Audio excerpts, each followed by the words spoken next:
Cukup, Naik. Sudah.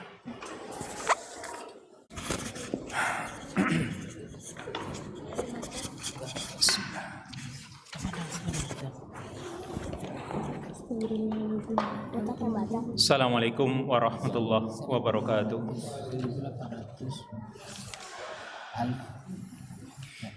Innal hamdalillah nahmaduhu wa nasta'inuhu wa nastaghfiruh wa na'udzu billahi min syururi anfusina wa sayyiati a'malina. Man yahdihillahu fala mudhillalah wa man yudlil fala hadiyalah.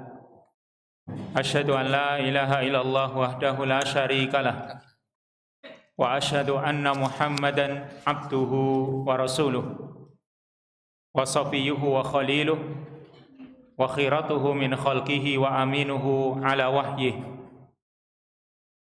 Allahumma salli wa sallim wa barik ala nabiyyika wa rasulika Muhammadin wa ala alihi wa ashabihi wa man sara ala nahjihi wa ihtada bihadihi wa istanna bi sunnatihi ila yaumil qiyamah. Allahumma anfa'na bima 'allamtana wa 'allimna ma yanfa'una wa zidna ilman. Ikhwani wa akhwati fillah rahimani wa rahmakumullah. Ikhwan dan akhwat hadirin saudara-saudaraku yang senantiasa dirahmati oleh Allah.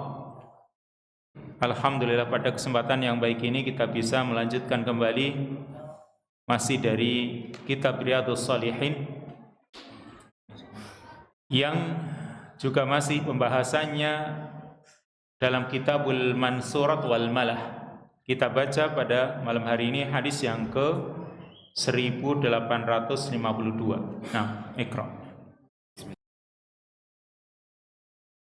Qala Rasulullah sallallahu alaihi wasallam, salasatun la yukallimuhumullahu yaumal qiyamah wa la yuzakkihim wa la yanzuru ilaihim wa lahum adzabun alim. Syekhun zanin wa malikun kadzdzab wa ailun mustakbir. Rawahu Muslim, al-ail al-faqir. Nah, hadis yang ke 1852. Wa anhu ay an Abi Hurairah. Hadis dari sahabat Abu Hurairah radhiyallahu anhu, semoga Allah meridhoinya, qala, dia berkata, qala Rasulullah sallallahu alaihi wasallam, Rasulullah sallallahu alaihi wasallam bersabda, salasatun la yukallimuhumullah yaumal qiyamah. Ada 3 kelompok manusia yang Allah tidak akan mengajak bicara mereka nanti pada hari kiamat.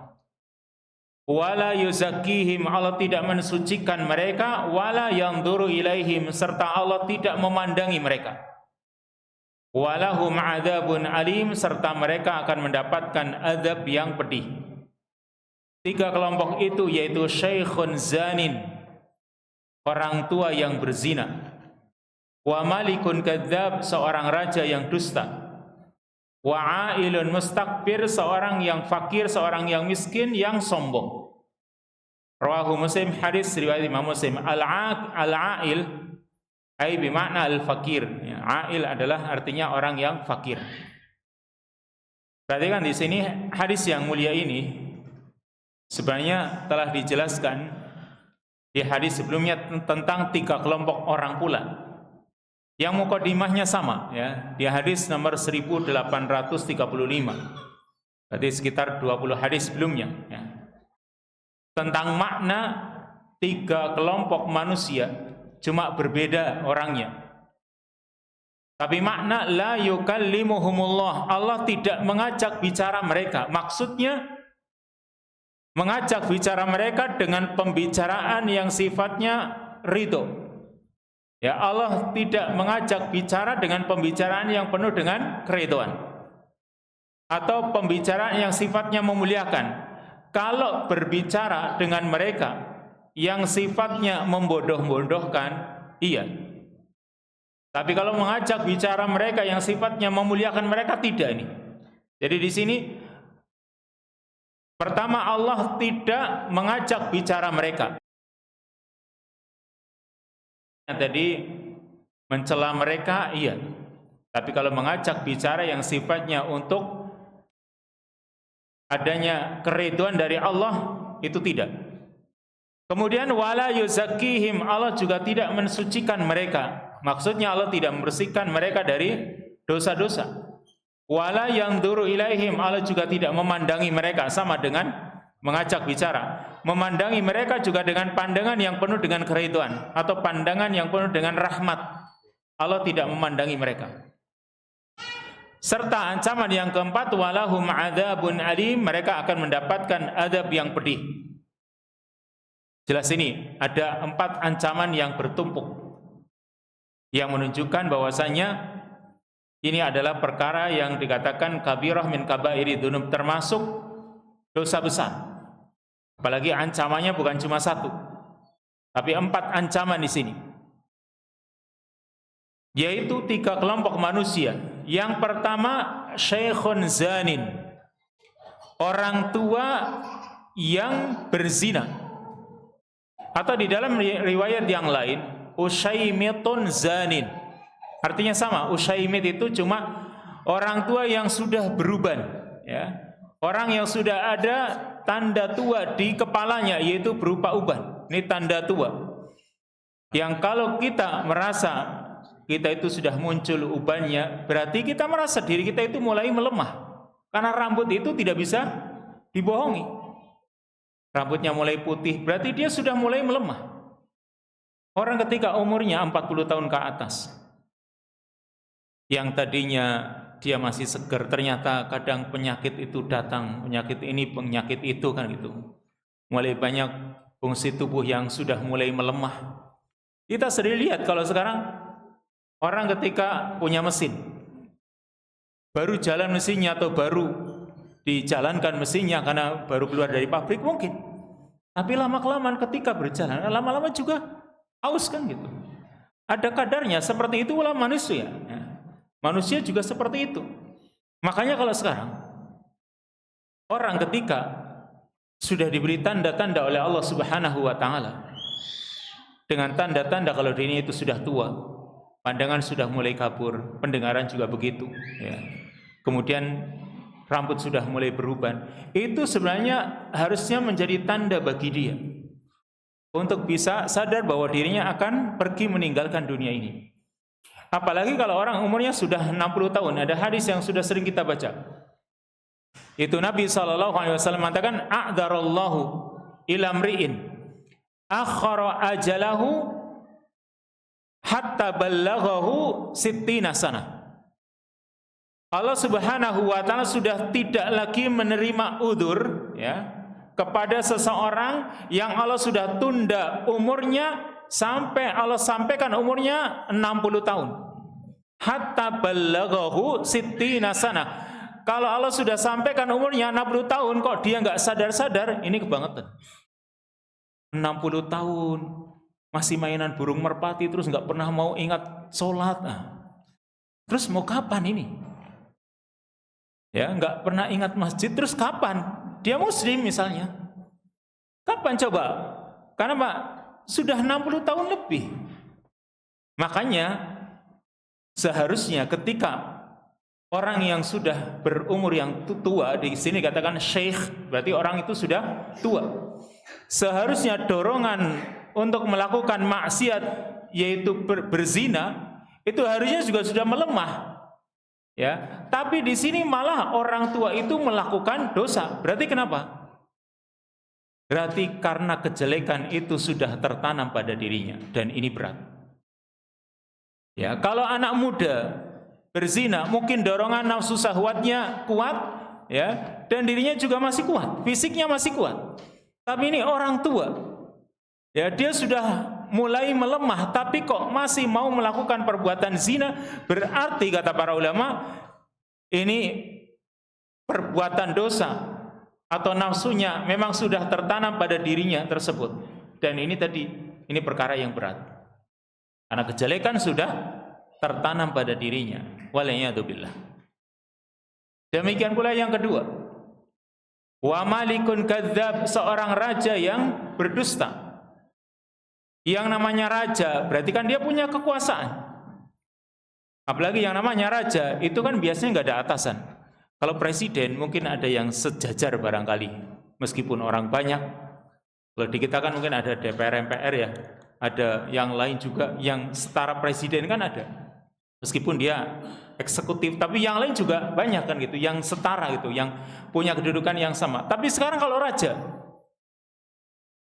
itu kan nggak punya atasan karena dia raja, kecuali ya rajanya para raja mungkin ada itu. Misalnya di Malaysia ada rajanya para raja yang di Pertuan Agung, karena dia membawahi para raja.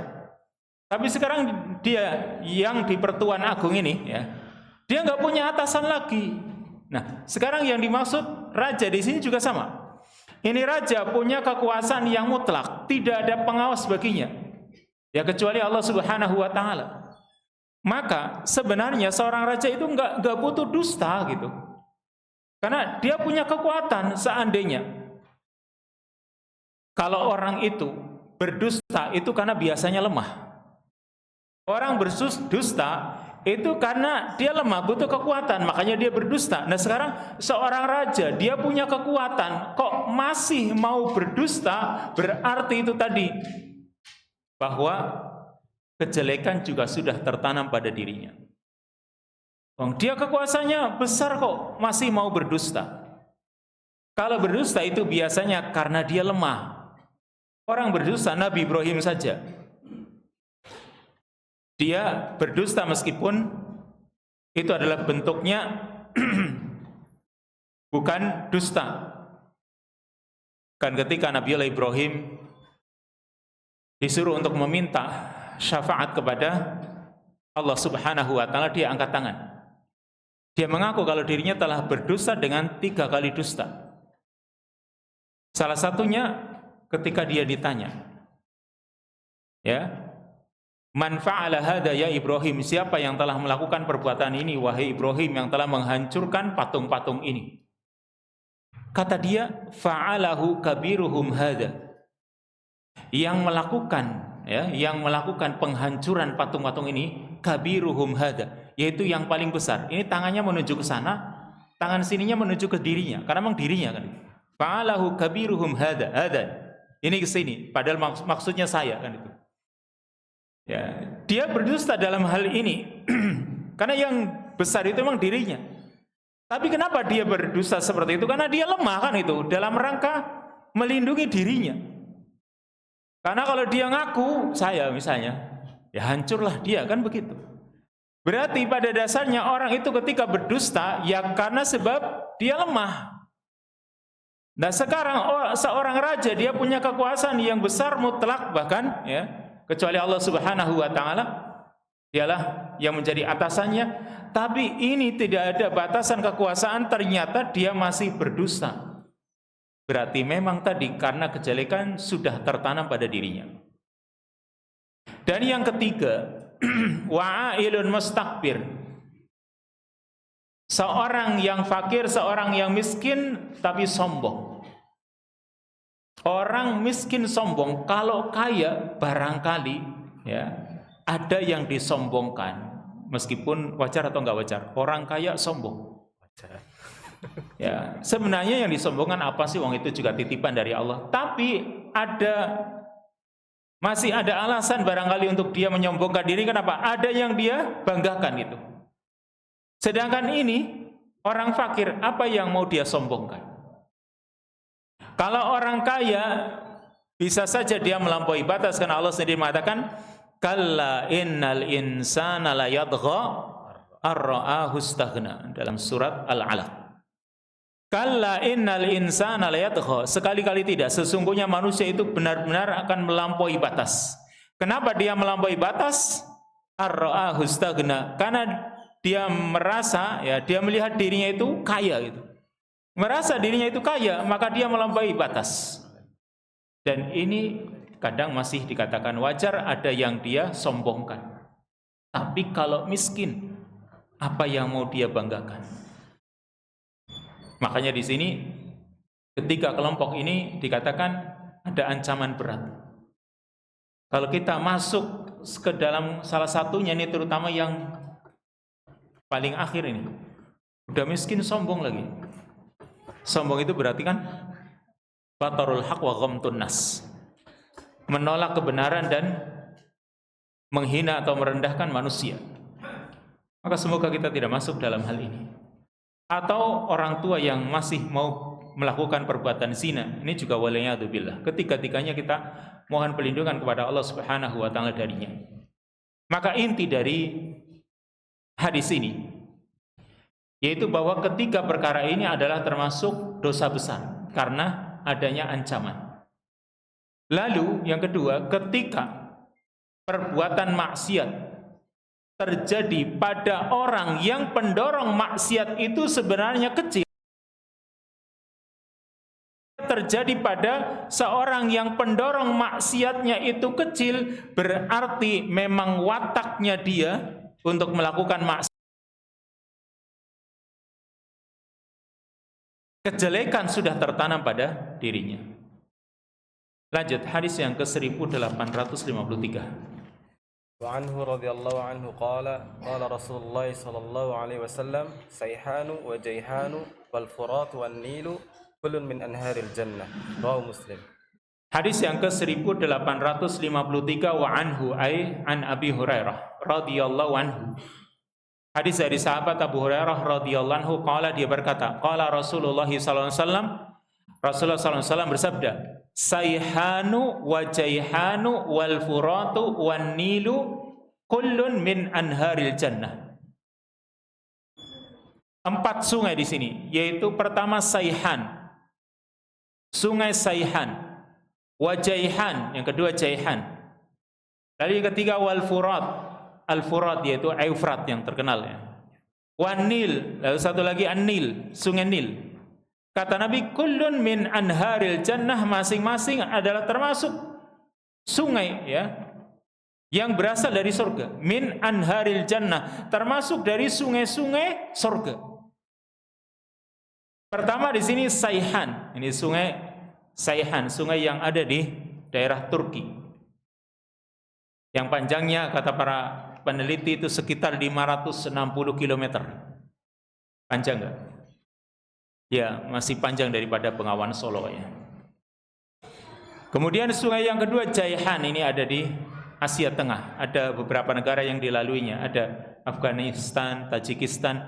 Ini sekitar 2.500 km. Ujung jauh itu sekitar 1.000 km lebih dikit. Ini 2.500 km. Ya, di beberapa negara ini masuk. Lalu yang terpanjang ini Sungai Nil. Sungai Nil itu sungai terpanjang di dunia, yaitu sekitar 6.650 km. Ini Sungai Nil terkenal ya di Mesir dan negara-negara yang lain. Afrika itu banyak yang dilalui oleh Sungai Nil.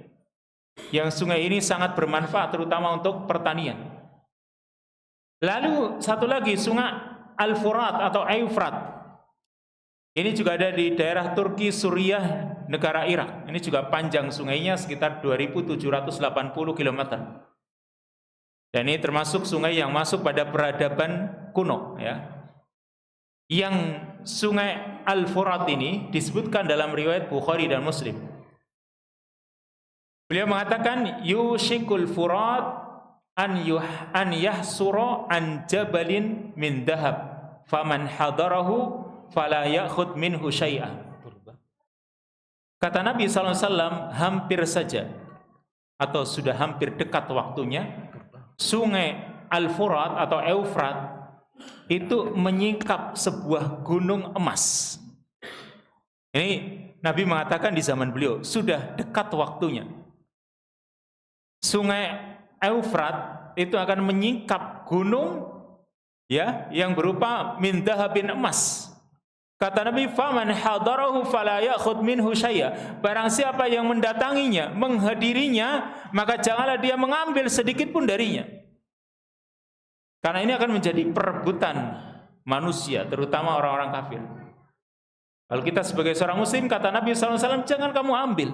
Enggak usah, orang yang menghadirinya enggak usah mengambil. Karena nanti akan terjadi banyak pembunuhan. Orang yang ingin mengambilnya akan berebut dengan yang lain dan akan saling bunuh-membunuh. Bahkan semua orang akan terjadi pembunuhan besar di sana.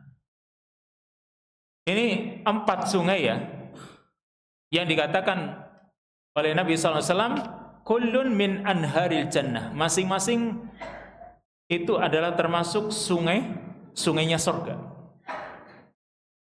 Maka ada sebagian ulama yang mengambil dohirnya. Artinya dohir hadisnya menyatakan ini adalah sungai-sungai surga.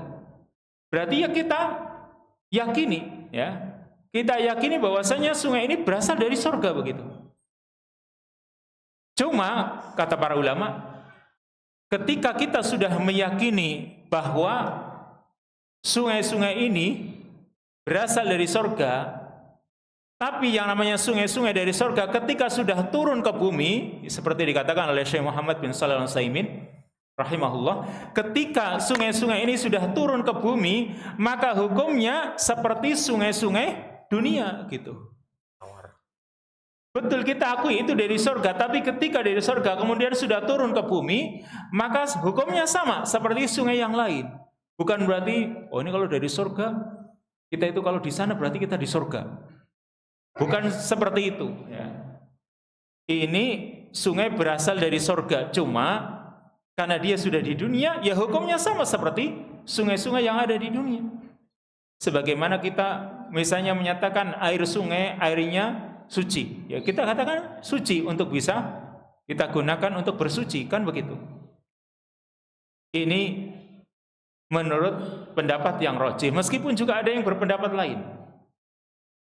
Ada yang berpendapat bahwasanya hakikatnya sebenarnya bukan sungai-sungai surga, tetapi hanya sungai-sungai ini adalah sungai-sungai yang terbaik gitu. Yang Rasul SAW sifatnya di sini hanya memujinya. Ketika Rasul mengatakan kullun min anharil jannah, ini sebagai pujian untuk keempat sungai ini. Berarti mereka menolak sisi dohirnya. Mereka menganggap ini hanya dikatakan sungai terbaik, tapi dipuji dengan pujian yang lebih gitu, karena untuk keempat sungai ini. Tapi kalau kita melihat dohir hadisnya dan kita itu lebih meyakini bahwasanya ini benar-benar dari surga seperti yang dikatakan oleh Nabi, mungkin ini pendapat yang lebih selamat. Kenapa? Berpegang dengan dohirnya hadis. Karena kalau kita menafsirkan dengan penafsiran yang jauh, kita juga tidak tahu buktinya, kan seperti itu. Maka memegang dohir hadisnya itu lebih selamat. Ini ya. Ya sama seperti ketika kita menyatakan atau mendengar hadis Nabi SAW. Ini hadisnya juga riwayat Bukhari dan Muslim. Nabi mengatakan ma baina baiti wa mimbari raudhatun min riyadil jannah. Tempat antara rumahku dengan mimbarku adalah raudhatan min riyadil jannah. Raudhatun min riyadil jannah. Itu adalah taman surga. Makanya yang sekarang terkenal itu namanya raudhah, kan ya. Itu raudhah, tempat yang menjadi rebutan bagi setiap muslim yang datang ke Masjid Nabawi. Itu raudhah. Apa maksud raudhah? Taman. Maksudnya taman, Nabi mengatakan raudhatun min riyadil jannah. Itu taman surga gitu. Berarti kalau orang berada di situ, orang akan merasakan betapa indahnya itu taman surga. Tapi orang yang masuk biasa saja sih, surganya di mana? Mungkin kita itu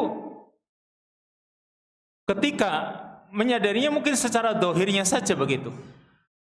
Tapi Nabi SAW ketika mengatakan itu adalah taman di antara taman-taman surga. Ya semoga kalau kita itu ke sana, kemudian kita merasa sejuk di situ, memohon kepada Allah, mengungkapkan semua keinginan-keinginan kita, ya. Kemudian kita termasuk orang yang mencintainya, semoga kita itu termasuk orang yang akan menjadi penghuninya, yaitu penghuni surga.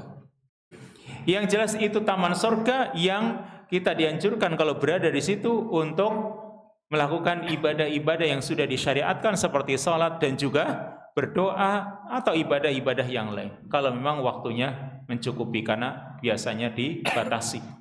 Waktunya sangat dibatasi.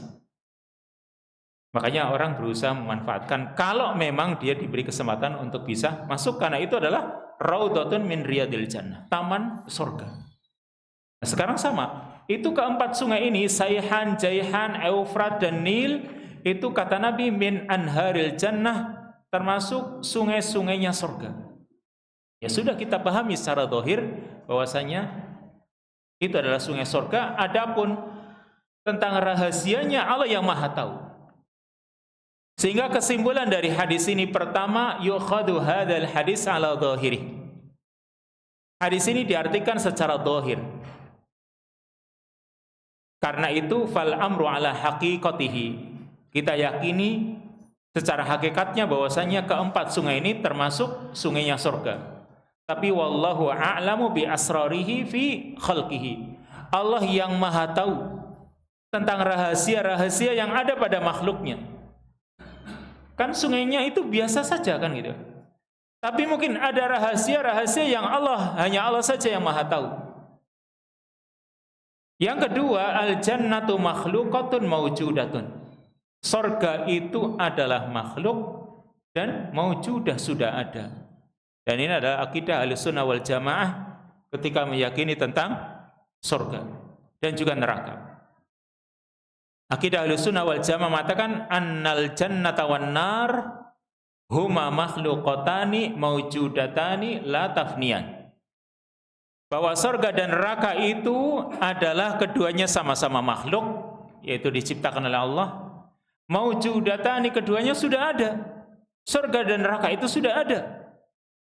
Karena kalimat-kalimatnya dalam ayat-ayat Al-Quran, kalimatnya u'iddat, sudah disiapkan. Dan Nabi sendiri sudah melihatnya, kan itu. Nabi sudah berjalan-jalan melihat surga dan neraka. Ini Nabi sendiri yang menceritakannya, dan kita harus mempercayainya. Kemudian keduanya, la tafniyan, tidak fana, tidak hancur. Terutama ketika nanti dunia ini hancur karena sebab adanya hari kiamat, maka keduanya termasuk yang Allah Subhanahu wa ta'ala jadikan untuk tidak hancur, untuk tetap ada. Dan ini juga yang tahu hanya Allah Subhanahu wa ta'ala. Maka keyakinan kita di sini, al-jannah makhluqah mawjudah. Surga itu sudah makhluk yang sudah ada. Yang ketiga, hadhil anhar mubarakatun maimunah. Bahwa sungai-sungai ini itu mubarakah, membawa keberkahan, maimunah serta membawa keberuntungan.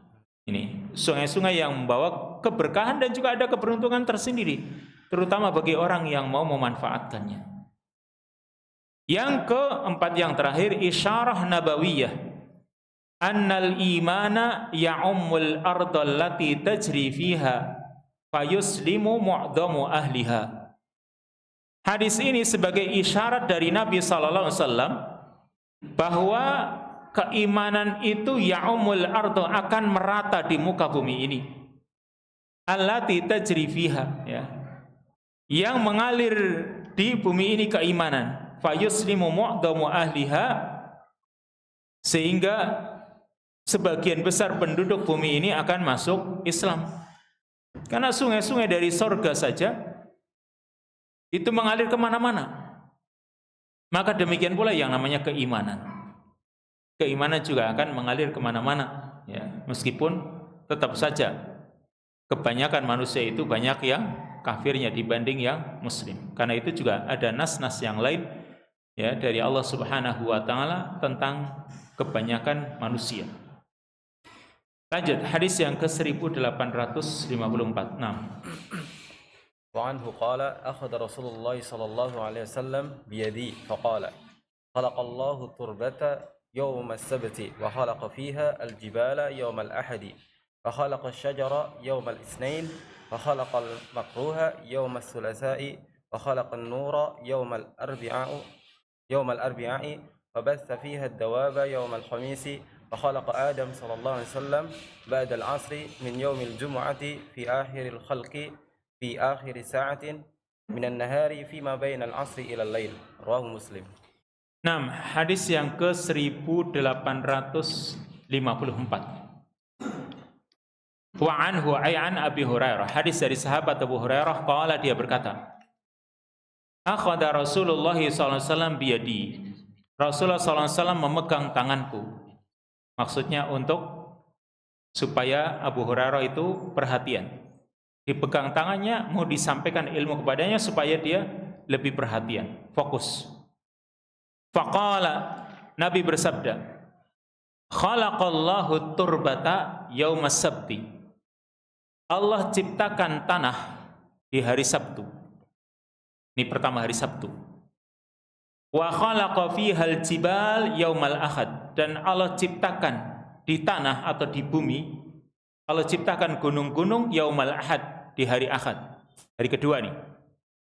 Wa khalaqa syajara yaumal isnin, dan Allah ciptakan pepohonan di hari Senin, hari ketiga nih. Wa khalaqal makruha yaumas sulasa, dan Allah ciptakan al-makruh, sesuatu yang dibenci atau keburukan, yaumas sulasa, di hari Selasa. Keempat ya. Wa khalaqan nura yaumal arbi'a, dan Allah ciptakan cahaya di hari Rabu. Ini kelima. Wa bassa fiha dawab yaumal khamis, dan Allah tebarkan di bumi ad-dawab, binatang-binatang melata, yaumal khamis, di hari Kamis. Berarti keenam. Wa khalaqa Adam alaihi salam ba'dal asri min yaumil jum'ah, dan Allah ciptakan Nabi Adam alaihi salam sesudah asar di hari Jumat. Fi akhiril khalq, pada akhir penciptaan. Fi akhir sa'atin minan nahar, di akhir saat, di akhir waktu dari waktu siang. Ya, di saat terakhir dari waktu siang. Fima bainal asri ila lail, antara waktu asar sampai malam. Rawahu Muslim, hadis riwayat Imam Muslim. Berarti kan 7 ya. Dari Sabtu, Ahad, Senin, Selasa, Rabu, Kamis, Jumat. Ya benar, Jumat ini tadi Adam. Nah, berarti kan 7 hari. Pertama yang harus kita perhatikan, kalau kita melihat ayat-ayat Al-Quran, kita bandingkan dulu dengan ayat-ayat Al-Quran, bahwa Allah Subhanahu wa ta'ala menerangkan kalau Allah Subhanahu wa ta'ala itu menciptakan langit dan bumi berapa hari? Allah ciptakan langit dan bumi itu fi sittati ayyam, 6 hari. Sedangkan ini 7 hari ini. Allah ciptakan langit dan bumi itu selama 6 hari. Dan banyak ayatnya. Ini ayat-ayat yang menerangkan bahwa Allah Subhanahu wa ta'ala menciptakan langit dan bumi dalam waktu 6 hari, itu banyak sekali ayatnya. Misalnya dalam surat Al-A'raf ayat yang ke-54, Allah mengatakan, Inna rabbakumullahu alladhi khalaqas samawati wal arda fi sittati ayyamin summa stawa 'alal 'arsy. Sesungguhnya Rabb kalian, Tuhan kalian adalah Allah yang telah menciptakan langit dan bumi dalam waktu 6 hari. Kemudian Allah beristiwa di atas arsy-Nya. Berarti Allah Subhanahu wa ta'ala ciptakan langit dan bumi itu 6 hari. Nah, dibagi ini 6 hari ini ya. Dari 6 hari ini Allah ciptakan bumi 2 hari. Kalau kita melihat ayatnya, Allah ciptakan bumi 2 hari. Surat Fussilat ayat yang ke-9. Khalaqal arda fi yaumain. Allah ciptakan bumi dalam waktu 2 hari. Ya, tadi 6 hari, karena kan Allah katakan langit dan bumi. 6 hari ini 2 hari Allah ciptakan bumi. Surat Fussilat ayat 9. Khalaqal arda fi yaumain. Allah ciptakan bumi dalam waktu 2 hari. Lalu langit Allah juga ciptakan 2 hari. Ya, Allah Subhanahu wa ta'ala ciptakan langit juga 2 hari. Lalu Allah Subhanahu wa ta'ala hamparkan bumi, dan Allah ciptakan makanan-makanan yang ada di bumi juga 2 hari. Berarti keseluruhan 6 hari. Ya, keseluruhan 6 hari. Nah, karena hadisnya di sini ada 7 hari, maka ada khilaf di antara para ulama dalam hal ini. Kan ada khilaf. Ini hadisnya tadi menerangkan 7 hari. Sedangkan ayatnya menerangkan 6 hari. Tadi keseluruhannya bumi Allah ciptakan 2 hari, langit 2 hari, lalu Allah hamparkan bumi, dan Allah Subhanahu wa ta'ala ciptakan apa yang ada di dalam bumi atau makanannya dalam waktu 2 hari juga, jadinya 6 hari. Nah, karena di sini ada khilaf antara ayat-ayat yang banyak dengan satu hadis ini, dan hadis ini sahih, ini hadis riwayat Imam Muslim. Maka ada 2 pendapat para ulama. Pendapat yang pertama mendhaifkan hadis ini. Ya, mendhaifkan hadis ini, termasuk pensyarah kitab ini atau penulis kitab Bahjatun Nadhirin ini yaitu Syekh Salim bin A'id Al-Hilali, beliau termasuk yang berpendapat dengan pendapat ini. Jadi hadis ini karena ada ilahnya, ada sisi penyakitnya pada matan dan sanadnya. Dan ini adalah pendapat para ulama seperti Al-Imam Ibn Al-Madini, kemudian Al-Imam Al-Bukhari sendiri, lalu Al-Imam Yahya bin Ma'in, termasuk Syekhul Islam Ibn Taimiyah. Ilahnya yang ada pada hadis ini tadi, pertama karena hadisnya mauquf. Ya, mauquf dari Abu Hurairah. Jadi sampai riwayatnya cuma sampai Abu Hurairah begitu. Ada yang mengatakan ini mauquf cuma sampai Abu Hurairah dari Ka'ab Al-Akhbar. Jadi dari Abu Hurairah kemudian dari Ka'ab Al-Akhbar. Berarti ini cuma mauquf. Alasan yang kedua, dari segi sanad juga ada. Ada seorang perawi namanya Ibrahim bin Yahya. Dia dikatakan dia muttaham bil kadzib, dituduh dusta. Lalu dari sisi ketiganya, yaitu bertentangan dengan zahirnya Quran.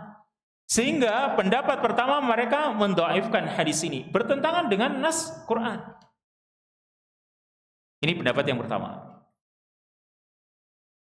Sedangkan pendapat yang kedua,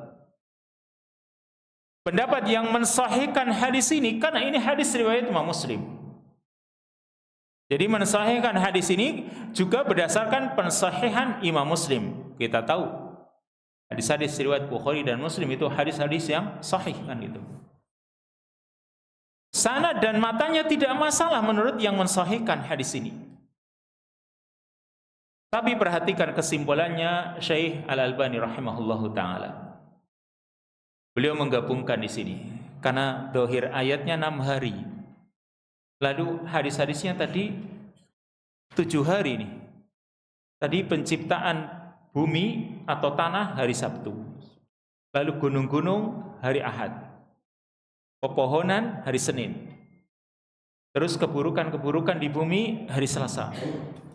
Allah ciptakan cahaya hari Rabu. Kemudian di hari Kamis Allah tebarkan binatang-binatang. Lalu Allah ciptakan Adam di hari Jumat. Ini kan berarti 7 hari. Maka kata Syekh Al-Albani rahimahullahu ta'ala, beliau mengatakan annal ayyam as-sab'ah fil hadis hiya ghairul ayyami sittah fil Quran. Bahwa 7 hari yang ada dalam hadis ini bukan 6 hari yang ada dalam Quran. Jadi bukan. Wa anal hadisa yatahaddatsu an syai'in minat tafsil. Hadis ini berbicara tentang perinciannya. Kalau di dalam Al-Qur'an 6 hari ya. Dan tadi perinciannya 2 hari, 2 hari. Kemudian 2 hari. Sedangkan ini perincian secara detail gitu. Ya, diceritakan secara tafsil, secara terperinci. Yang Allah Subhanahu wa ta'ala jalankan di bumi ini maksudnya. Jadi bukan 6 hari yang dimaksud dalam Al-Quran. Ya, ini 7 hari yang memang Allah ingin terangkan secara terperinci untuk semua yang ada di bumi gini. Kalau tadi, andai kata tadi bumi 2 hari, ditambah Allah tebarkan apa yang ada di dalamnya, Allah berikan makanan dan sebagainya, 2 hari kan 4 hari kan ya. Maka jelas ini berbeda dengan 7 hari yang Nabi SAW sebutkan dalam hadis ini. Berarti ini berbeda gitu. Maka kata beliau, bahwa yazidu 'alal Qur'an wa la yukhalifu. Ini sebagai tambahan dari keterangan yang ada dalam Quran dan tidak bertentangan dengan Qur'annya. Ini pendapat Syekh Al-Albani rahimahullahu taala menjamak antara ayat-ayat Quran yang menerangkan 6 hari, kemudian hadisnya di sini menerangkan 7 hari. Jadi ini juga tidak perlu diperdebatkan. Karena seperti itulah para ulama. Ya, ada yang mendhaifkan hadis ini, ada yang mensahihkannya, ada yang tetap mensahihkannya. Kalau Al-Albani tadi mengambil jalan tengah, atau mungkin dia lebih merojikan yang mensahihkan, bahwasanya 7 hari ini beda dengan 6 hari yang ada dalam Al-Quranul Karim. Kita tetap mengakui bahwa Allah ciptakan langit dan bumi itu 6 hari. Demikian kesimpulan dari hadis ini. Pertama, isyaratun ila husni lafti intibahis sami liyafhamal kalam wa dalika bil akhdi biyadihi au ma syabaha dalik. Hadis ini sebagai isyarat baiknya cara mengalihkan perhatian seorang yang mendengarkan, yaitu di sini Abu Hurairah dipegang tangannya supaya dia ketika mau disampaikan sesuatu dia fokus gitu. Namanya ya, dialihkan supaya dia bisa fokus. Liyafhamal kalam, supaya dia memahami ucapan yang akan disampaikan, wadzalika bil akhdhi biyadihi, yaitu dengan memegang tangannya, au ma syabaha dzalik, atau mungkin yang semisal itu. Ya bisa saja kita memegang anak, pegang pundaknya, atau mungkin yang lain supaya dia fokus. Yang kedua, yang terakhir, istihbabut ta'ani, dan ini penting. Istihbabut ta'ani wa adamul ajalati fil umur. Li'anna Allah jalla jalaluh qadirun ala khalqi hadhil makhluqat bi kalimatin. Walakin al-hikmah balighah khalaqaha bit tadarruj. Ini kesimpulan dari hadis tadi dan juga sebenarnya ayat, yaitu dianjurkannya agar orang itu melakukan sikap pelan-pelan atau bersikap pelan-pelan, ya, dan tidak tergesa-gesa dalam segala urusan. Alasannya kenapa? Lihat dalam penciptaan di sini. Karena Allah Jalla Jalaluhu sebenarnya mampu untuk menciptakan semua makhluknya dengan satu kalimat kun, selesai kan? Maka jadi semuanya kalau Allah menghendaki. Walakinnal hikmah baligha, akan tapi hikmahnya Allah ini sangat mendasar, yaitu bahwa Allah ciptakan semua ini dengan tadarruj, bertahap, bertingkat, supaya manusia mengambil ibrah. Kalau suatu proyek pekerjaan itu kalau dikejar sekali, ya, biar langsung jadi cepat gitu, biasanya hasilnya kurang baik. Tapi kalau dibuat proses dulu dikit-dikit itu, ya, pelan-pelan ada tahapan-tahapannya, nanti kan hasilnya bagus. Kalau kita membuat rendang makanan, ya, itu paling-paling sehari jadi. Bahkan mungkin yang dijual di warung-warung barangkali nggak ada sehari lah jadi. Tapi saya tanya orang Padang asli, ya, karena dia bawa rendang banyak, satu toples, rasanya enak banget, ya, kemudian nggak basi lama gitu, padahal nggak ada pengawetnya. Kata dia ini buatnya 4 hari, buatnya itu nggak cukup sehari, diproses dulu gitu. Ini yang orang Padang, ya. Dia nggak cukup sehari langsung jadi instan, buatnya itu proses, bumbunya dimasak dulu macam-macam.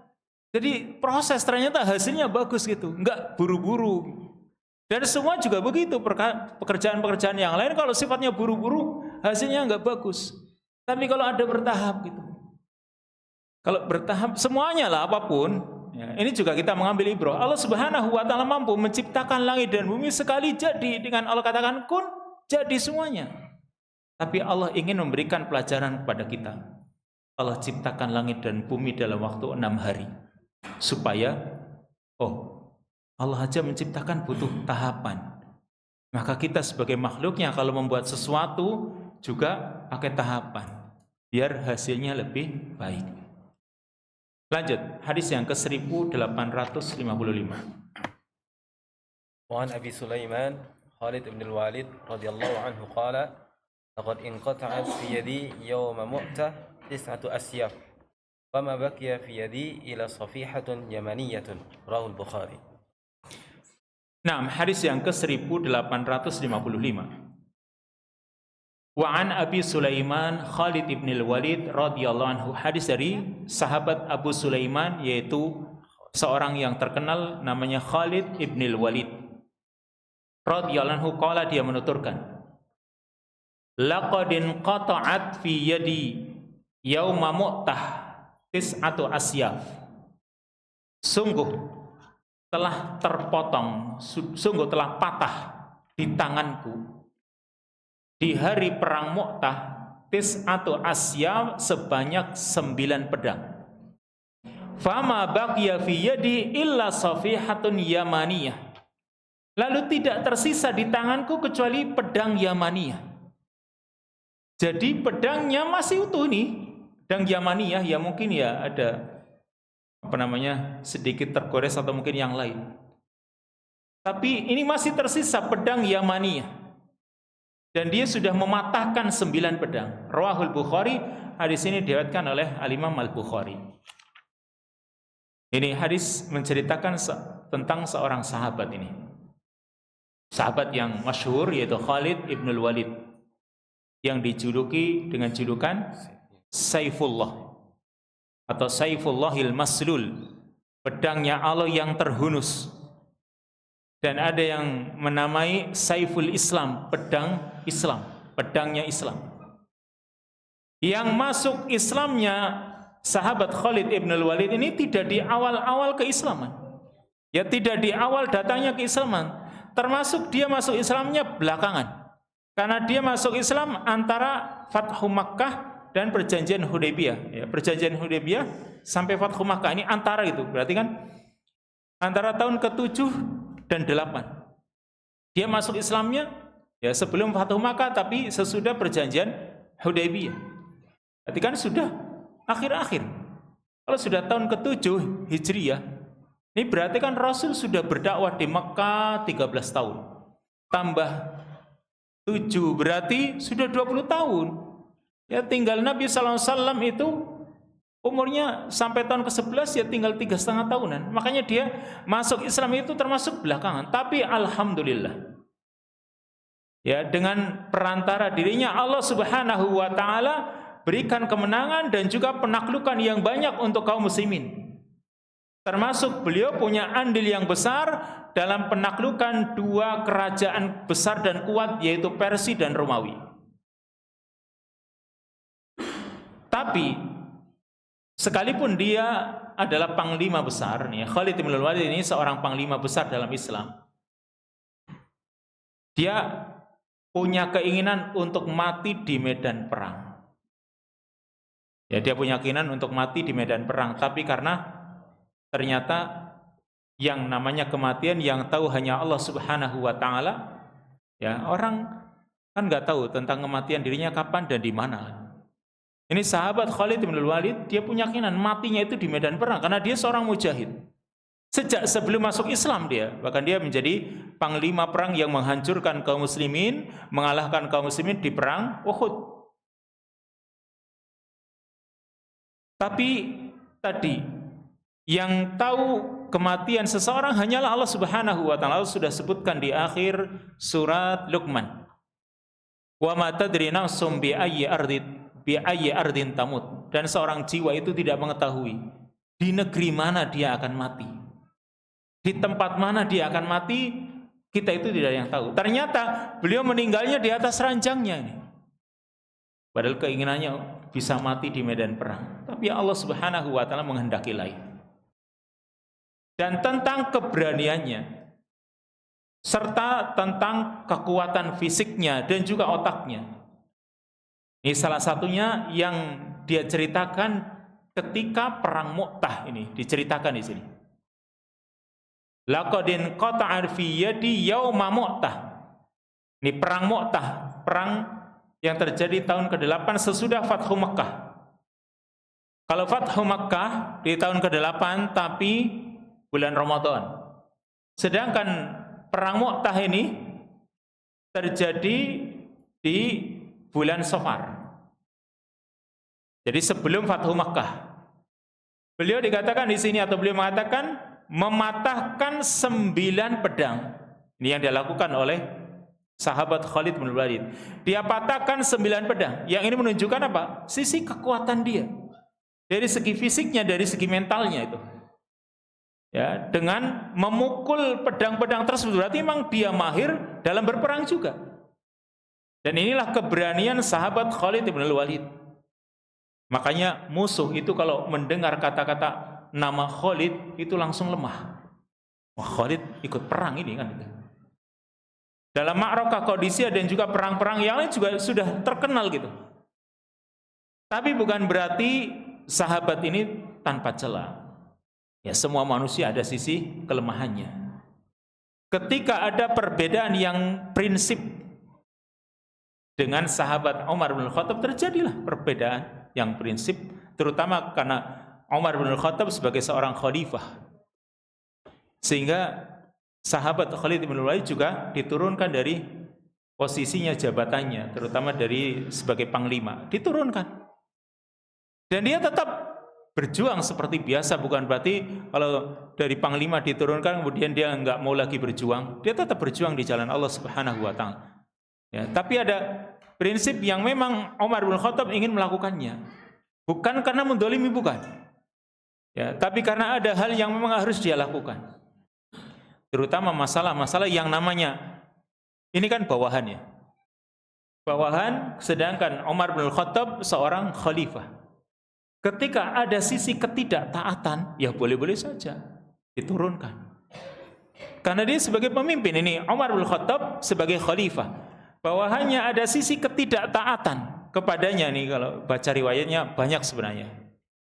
Riwayatnya banyak tentang mengapa Umar bin Khattab itu mencopot atau menurunkan Khalid bin Walid dari jabatannya. Ya karena salah satunya ada sisi ketidaktaatan kepada khalifah. Maka ketika ada sisi ketidaktaatan, ya sebagai seorang khalifah boleh-boleh saja menurunkan jabatannya.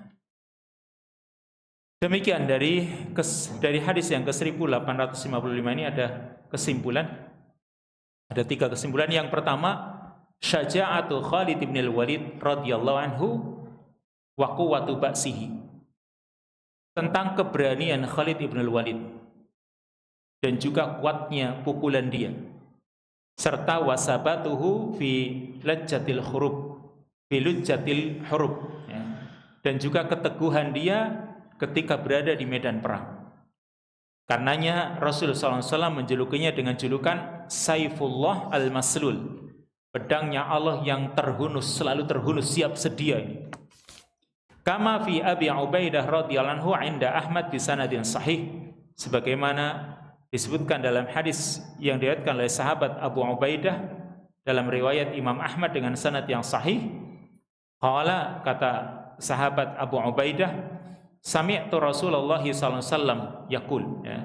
Aku mendengar Rasulullah SAW bersabda, Khalidun saifun min suyufillahi azza wa jal. Khalid adalah, maksudnya Khalid ibn Walid adalah salah satu pedang di antara pedang-pedang Allah Subhanahu wa taala, pedang-pedang Allah Azza wa Jalla. Faedah yang kedua, sabatul muslimin fi sahatil waqa, li'annahum yantadhiruna ihdal husnayain an-nasra awis syahadah. Keteguhan kaum muslimin ketika mereka berada di medan-medan peperangan.